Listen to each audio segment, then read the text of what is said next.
Bismillahirrahmanirrahim. Assalamualaikum warahmatullahi wabarakatuh. Bertemu lagi dengan saya, dosen mata kuliah Metode Penelitian Kualitatif, Firly Anissa. Saya pada kesempatan video ini akan menjelaskan tentang studi kasus, ya. Apa itu yang disebut dengan studi kasus, mengapa penting, kemudian apa karakteristik dari studi kasus dan sebagainya. Oke, teman-teman, kita harus ingat ya, selalu ingat bahwa studi kasus itu masuk pada paradigma positivistik, atau kalau dalam peta ilmu komunikasi ya, kajian-kajian atau perspektif komunikasi, positivistik itu lebih dekat dengan transmission model gitu ya, daripada meaning based model.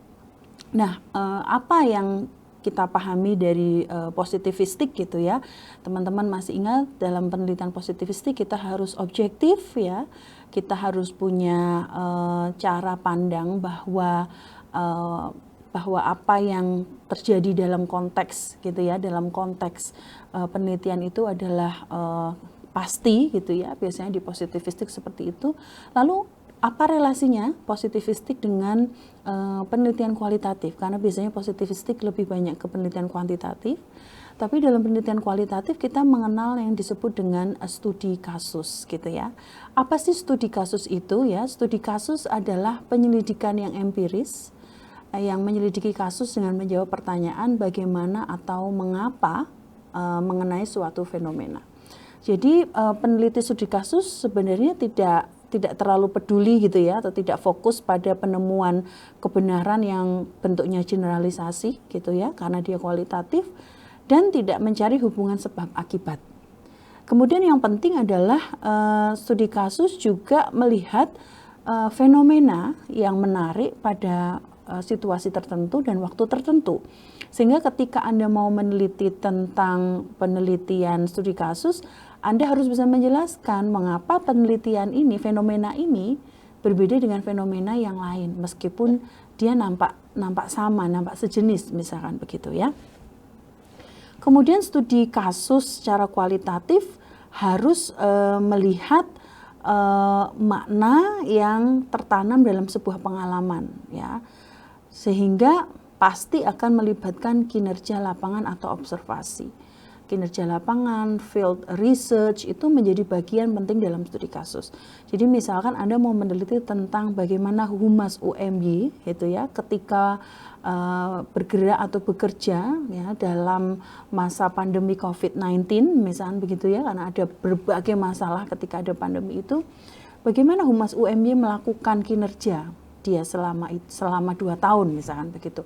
Maka Anda harus kerja ke lapangan, Anda harus lihat di lapangan seperti apa. Anda harus mewawancarai, Anda harus melakukan observasi di lapangan. Nah, studi kasus gitu ya akan menggali fenomena-fenomena apa yang tampak menarik dalam kinerja humas UMY misalkan. Misalkan kita komparasi dengan humas UAD, humas Unisa gitu ya. Nah, kinerja humas UMY itu apa ya yang menarik sehingga dia berbeda dengan humas-humas universitas lain yang sejenis misalkan, yang dalam payung Muhammadiyah misalkan. Nah, kemudian kita harus menunjukkan data. Data apa yang dilakukan oleh humas UMY, apa yang mereka sudah lakukan. Nah, ini harus kita jelaskan sehingga kita bisa memberikan penjelasan yang konkret tentang fenomena ini gitu ya, tentang fenomena yang Anda teliti. Nah, mengapa studi kasus bisa dipilih gitu, atau mengapa menggunakan studi kasus secara kualitatif gitu ya?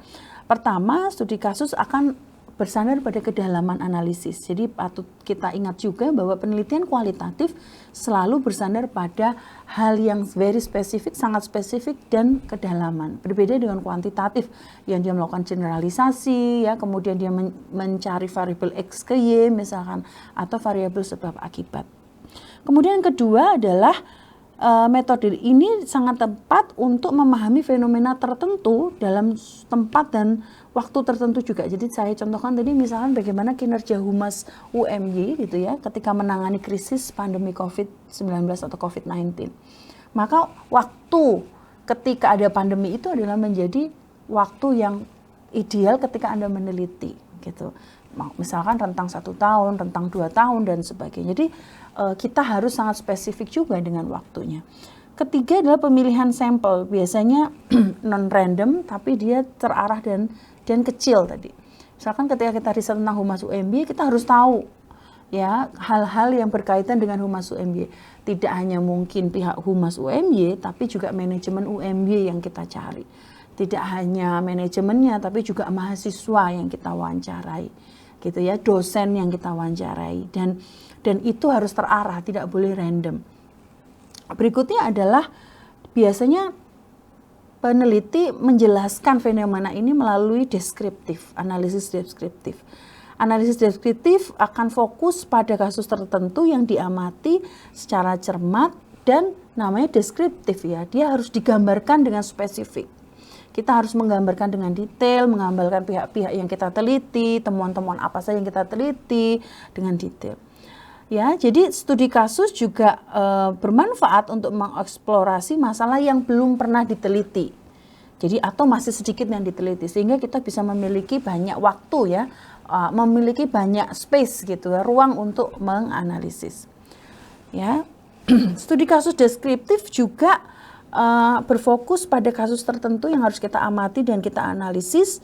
Tadi tujuannya menggambarkan fenomena, menggambarkan karakteristik dari sebuah kasus, masalah. Dalam konteks ini bisa manajemen, bisa keputusan atas organisasi. Kemudian peluang-peluang apa yang dilakukan oleh fenomena, oleh kasus tersebut. Kemudian kita juga bisa mengulas faktor keberhasilan dan kegagalannya, bisa mengevaluasi. Dan yang keempat adalah pelajaran apa yang didapatkan dalam sebuah fenomena. Nah, 4 hal ini bisa kita lihat ya, bagaimana kemampuan peneliti untuk mencari data, untuk menginterpretasikan data.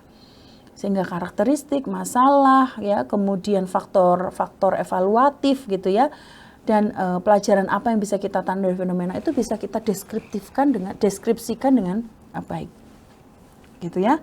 Kemudian ada juga studi kasus interpretatif atau analytical. Ini lebih kepada deskripsi yang kaya. Kemudian digunakan untuk mengembangkan konseptual ya, mengembangkan ini konseptual, teori-teori yang konseptual. Kemudian ini dimaksudkan untuk menentukan dan menjelaskan persoalan-persoalan mengapa gitu ya, menjelaskan mengapa. Nah, kemudian penelitian interpretif adalah bentuk penelitian mencari suatu penjelasan dari peristiwa dan kondisi. Ya, kondisi sosial yang berdasarkan perspektif dari subjek penelitian. Jadi kita tidak bisa ya menghilangkan cara atau subjek penelitian kita untuk bersuara. Kita justru membutuhkan ya penjelasan dari subjek kita ketika bersuara sehingga kita bisa mengolahnya menjadi data. Kemudian studi kasus evaluatif ya, dia melibatkan deskripsi, penjelasan dan penilaian, dan dia menggunakan informasi untuk menghasilkan penilaian tersebut. Namanya saja evaluatif ya, sehingga peneliti boleh ya mengatakan oh apa yang sudah dilakukan ini sudah baik atau kurang atau perlu ditingkatkan yang ini dan sebagainya. Kemudian tujuan peneliti juga dapat mengevaluasi teori yang ada, misalkan dari teori kemudian ke analisis. Dari situ kita bisa ketemu gitu apakah sama secara teoritis dengan realitas gitu ya. Kemudian teori-teori ini bisa nggak dipakai atau diaplikasikan, dibumikan kepada fenomena yang kita pilih. Kemudian bagaimana cara melakukan studi kualitatif? Kita harus memilih topik dan subjeknya. Kita perlu membuat serangkaian pertanyaan-pertanyaan penelitian. Ya, kita harus siapkan itu. Kemudian kita harus juga menyiapkan tinjauan pustaka. Kita juga perlu mengumpulkan data bisa melalui observasi, FGD, dokumentasi, wawancara. Kemudian analisis data, kita bisa mengkonsolidasikan, menafsirkan ya data-data yang kita ambil yang harus dibaca oleh peneliti, yang harus dianalisis oleh peneliti. Jadi peneliti tidak boleh hanya memaparkan data, tapi data itu bermakna apa, itu sangat penting. Kemudian kita perlu memvalidasi data, karena datanya banyak, ya kita juga harus memilih.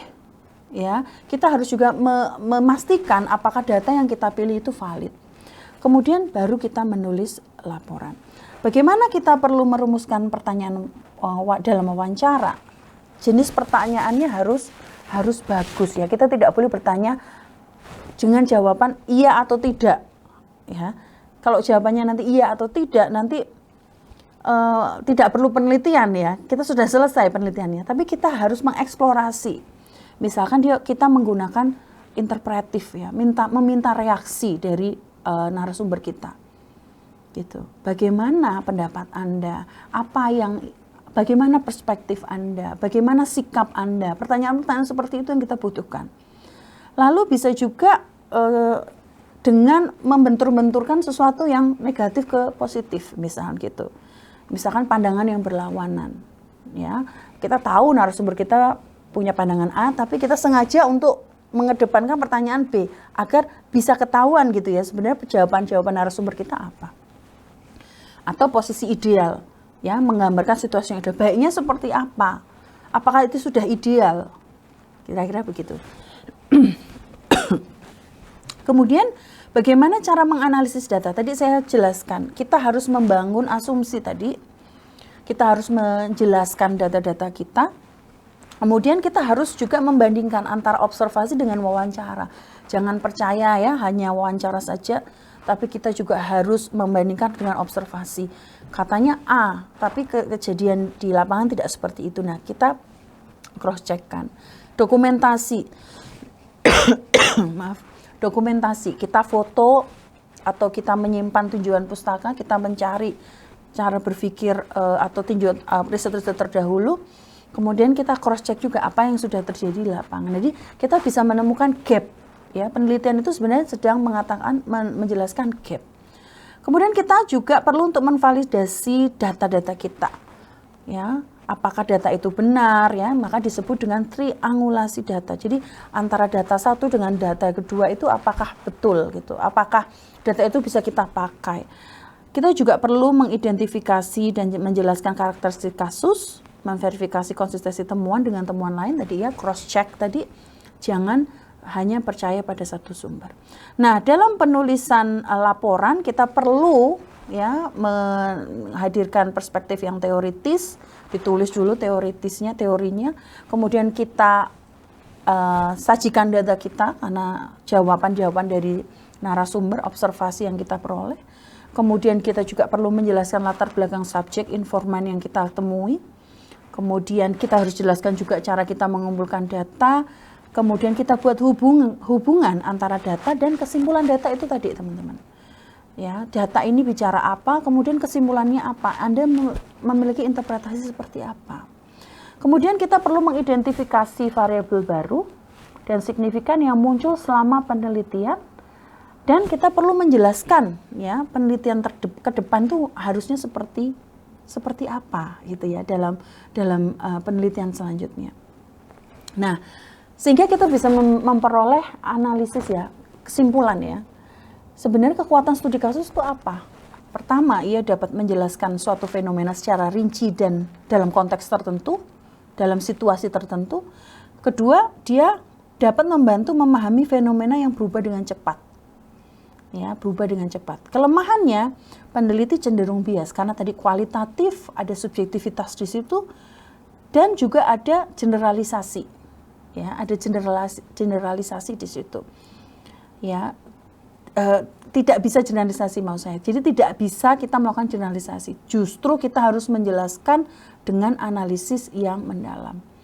Gitu ya, kira-kira itu. Tadi kenapa peneliti cenderung bias? Karena kita involving di situ ya, meskipun dalam paradigma positivistik ya kita harus objektif gitu, tapi kadang ya ini menjadi krusial untuk peneliti, kita hanya percaya dan ikut apa yang dikatakan oleh informan kita. Nah, itu yang disebut dengan peneliti cenderung bias. Ya, saya kira itu penjelasan saya dalam konteks materi studi kasus pada video hari ini. Semoga bermanfaat. Wassalamualaikum warahmatullahi wabarakatuh.